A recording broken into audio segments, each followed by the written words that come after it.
peut dire qu'il s'agit d'un élève de 15 ans qui est arrivé au collège en cours d'année, qui a eu un incident avec sa professeure d'anglais avant les vacances d'hiver, ce qui a conduit à son exclusion.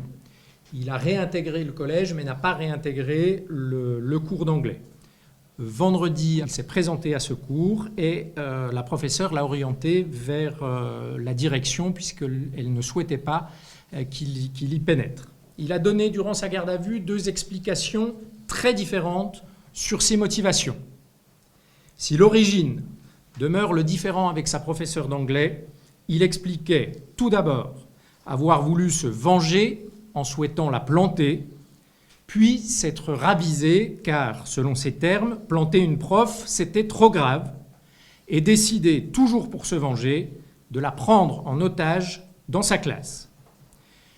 Il disait avoir alors mentionné les attentats de 2015 dans son courrier pour donner du crédit à son projet. Néanmoins, en fin de garde à vue, il expliquait en réalité avoir été recruté par des connaissances qui avaient eu vent de ses difficultés avec sa professeure pour la tuer au sein du collège, elle et 3 membres de l'équipe éducative.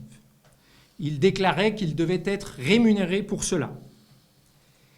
Cette dernière version n'est toutefois corroborée par aucun élément objectif recueilli lors de l'enquête.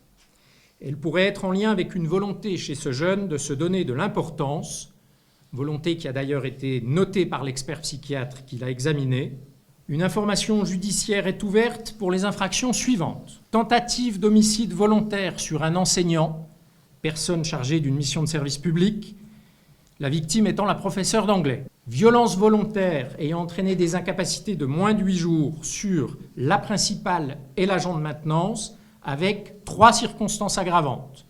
L'usage d'une arme, le fait que les faits aient été commis dans un établissement scolaire et qu'ils aient été commis au préjudice de personnes chargées d'une mission de service public. Également le délit de menace de crime sur personne chargée de mission de service public et l'intrusion dans un établissement scolaire avec une arme.